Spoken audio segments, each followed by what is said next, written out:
Holding what I can, the Morse Throttle Control. So this is half of one of the throttles. So we got starboard and port as it's laid out right now, and the cables come in through the back right over here, and they feed up to either side.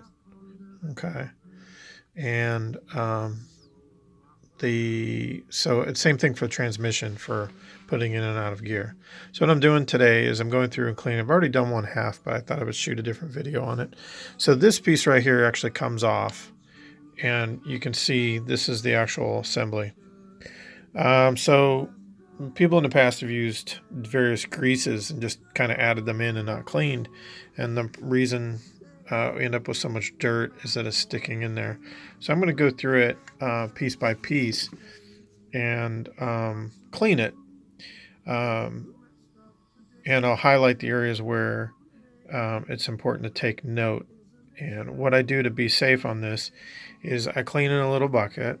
I have my engine degreaser, like gunk, and a 409 to clean up.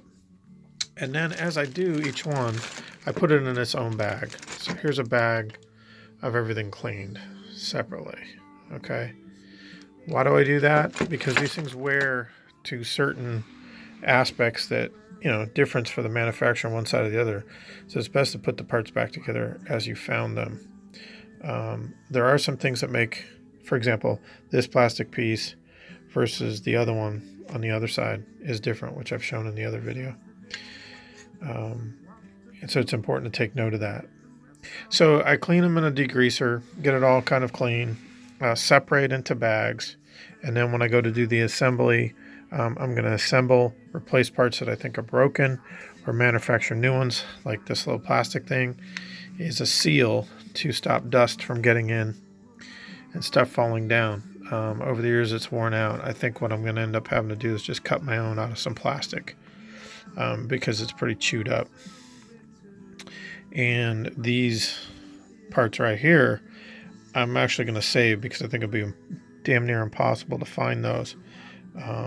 They are the split down the middle. I've decided definitely is manufacturer based, and that allows you to slip it on and off because it actually has a ridge on both sides. So I've decided that I'm just going to leave those in. I'm going to clean them as well as I possibly can.